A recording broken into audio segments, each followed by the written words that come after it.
This woman, known as Amenet, has miraculously survived for 5,000 years as a mummy. Her entire body is now adorned with strange and mysterious symbols. She was held in place by strong chains, unable to break free. Syringes attached to her wrists and neck inject mercury into her body every minute of every day. This mercury suppresses the power of demons within her. If she were to break free from her seal, her immense power could easily summon a destructive sandstorm, capable of causing the world's destruction with a mere snap of her fingers. Amenet, in her past life, was a beautiful princess and the rightful heir to the Egyptian throne. However, her fate took a dark turn when her father's consort gave birth to a son who would eventually take her place. Refusing to accept this, Amenet resorted to summoning Seth, the god of death, using her own blood. She was willing to sacrifice everything to fulfill her ambition, and in return, Seth granted her great power. The darkness of the spell soon consumed her, turning her into a demon, serving the god of death. She not only killed her own father, but also spared no mercy for her youngest brother. Now, standing before a man, she plans to kill him in order to bring the god of death back into the world. However, just as she is about to strike, Pharaoh's guards arrive in the nick of time. They paralyze Amenet with poison needles, preventing her from using her magic. As punishment, the princess is mummified and sealed in a coffin of death for eternity. The sarcophagus is banished to a distant place, buried in the depths of darkness. For 5,000 years, it remains undisturbed until a missile bombing in Iraq accidentally blows up the tomb. The military quickly seals off the site, and archaeologist Jenny, accompanied by Special Agent Nick and Vale, arrives to investigate. Together, they enter the vast underground space that lies before them. Upon entering the premises, they were greeted by the sight of mercury flowing everywhere. In ancient Egyptian mythology, it was believed that mercury had the power to weaken demons. As the crowd approached the tomb, a deep pit lay in front of them, filled with gathered mercury. Surrounding the pit were numerous idols, all facing inward instead of outward. This indicated that their purpose was to seal rather than guard. From the bottom of the pool, 3 chains protruded, serving the function of locking the demon at the bottom of the well. Jenny quickly deduced from these clues that this was not a tomb, but an ancient Egyptian prison used to seal the demon. Nick discovered the switch to fix the chain, and as he shot to break it, the gears began to turn rapidly. The sarcophagus, buried deep in the water, slowly emerged. Upon seeing the pattern on its surface, the trio felt an immediate chill. As Nick watched, a vision started to appear before his eyes. In the middle of the vast desert, a graceful figure approached him slowly. As she drew nearer, her face became clearer and clearer. Just as she was about to kiss Nick, Jenny woke him up just in time. Suddenly, a multitude of spiders emerged from the cave, and Vale was accidentally bitten by one. He quickly grabbed his rifle and fired wildly, but the bullets had little effect. The trio swiftly prepared to evacuate. The military used a helicopter to lift the stone pass out of the tomb, and as the sarcophagus was moved, a large number of crows gathered outside. Despite these strange occurrences, the crowd paid no attention and loaded the sarcophagus onto the plane, ready to transport it back to the base for further research. However, just as the plane was taking off, a sandstorm suddenly swept in, disrupting the previously clear and sunny weather. On the plane, Vale approached the sarcophagus. He used the dagger in his hand to start cutting the fixation belt. As his comrades approached to assess the situation, he unexpectedly plunged the dagger into his body.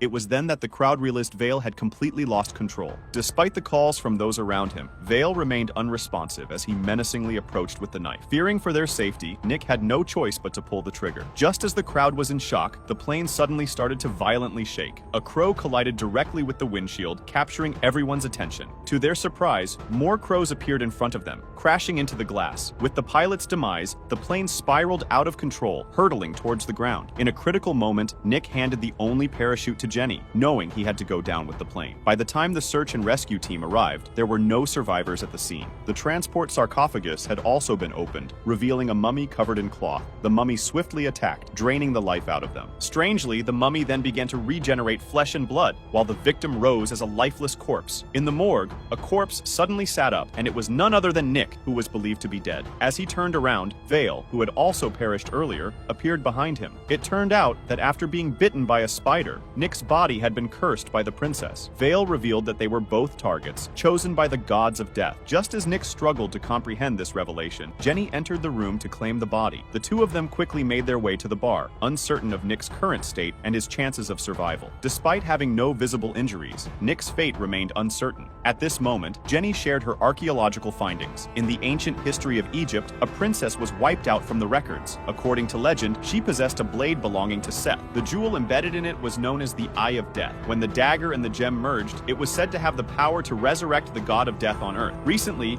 archaeologists discovered a sarcophagus containing the mummified remains of Princess Amenet. During the invasion, the Blade of Set was also brought back to Europe. The people separated the gem from the dagger, burying the Eye of Death with a bishop. However, the whereabouts of the dagger remain unknown. Now that Princess Amenet has broken free from her seal, she will surely reunite with the Blade of Set. While discussing this, Nick noticed Vale waving at him once again. Initially, he thought it was a figment of his imagination, until Vale emerged from the mirror direct. Nick trusted that Vale was telling him the truth. Vale informed Nick that they were both cursed, and that Nick had been chosen by the gods of death. Once Amenet kills him, with the full power of the Seat's blade, death will return to Earth. Nick was overwhelmed by this sudden revelation. Just as he was starting to regain his composure, a mummy approached him. A swarm of rats followed closely behind. They swiftly closed in on Nick, surrounding and devouring his body, while the mummies in the distance drew nearer. In that moment, a beam of light brought Nick back to consciousness. It turned out that everything he had experienced was just a hallucination. The series of strange events had left Nick in a state of panic.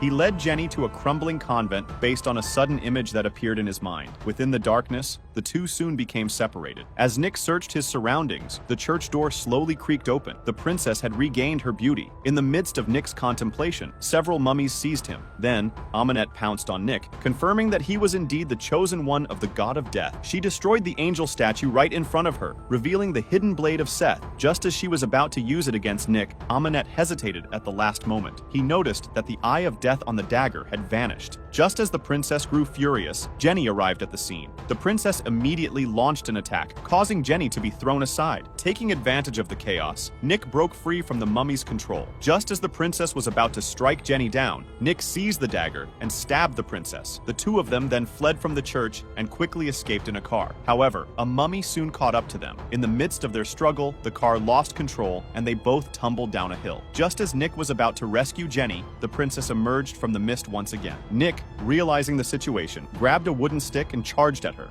However, he was swiftly knocked unconscious by a powerful punch. Just as the princess was about to target Jenny, an arrow pierced through her body. More iron hooks then tightly bound her. It turned out that the research organization supporting Jenny had discovered their location. Amenet was subsequently taken back to their base. The leader of the base warned Nick not to let Amenet summon the Grim Reaper, as it would bring devastation to the world if the Grim Reaper took over Nick's body. As Nick gazed at the imprisoned Princess Amenet, he slowly approached her. In that moment, they locked eyes and Nick was once again consumed by a vision. It became clear that he had been chosen by the god of death in his past life. Amenet continued to tempt Nick with illusions, promising him control over life and death, as well as the princess herself. Just as Nick was about to succumb, the princess let out a scream, and he snapped out of the illusion. The doctor, sensing the danger, increased the infusion of mercury into Amenet's body. Upon witnessing her plan fail once again, the princess's eyes brimmed with anger. Meanwhile, a separate team of archaeologists were busy excavating the tomb of the Crusader. As they opened the coffin, they were taken aback by the unexpected discovery of a vibrant red gem. Even from a distance, the princess immediately sensed its presence. It turned out to be the long-lost Eye of Death. Without wasting a moment, the princess began reciting an incantation. Slowly, a sacred beetle emerged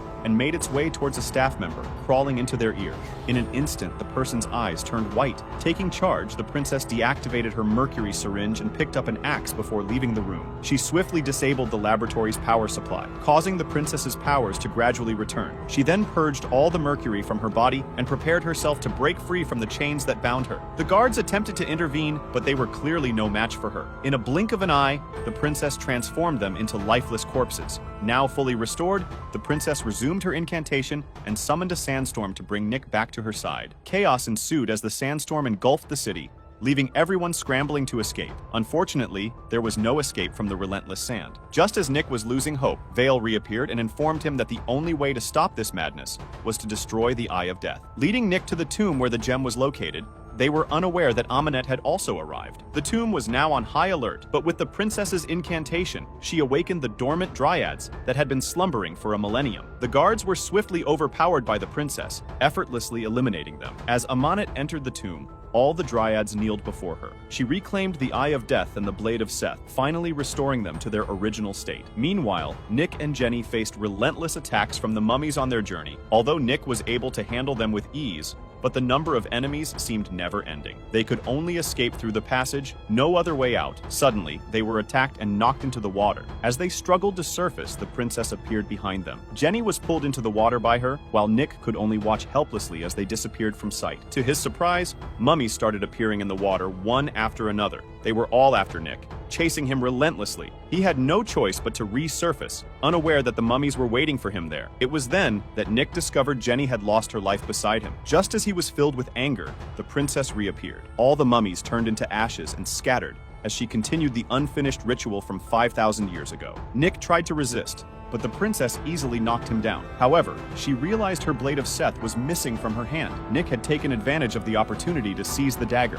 With great force, he smashed the Eye of Death on the ground, breaking the gem and ending all the curses. But at that moment, the princess told Nick that if he could master the power of death, he could revive Jenny. Without hesitation, Nick thrust the dagger into his body, allowing evil forces to invade. The spirit of death descended upon him. Surprisingly, the princess sensed no breath of death from the figure approaching her. Nick, with his unwavering belief in justice, had successfully defeated the will of death. The princess, still determined to awaken death, was easily repulsed. Nick retrieved the princess's immortal body without hesitation. Once again, he used the power of death to revive Jenny, but he knew he was no longer a normal human being. Nick made the difficult decision to leave alone.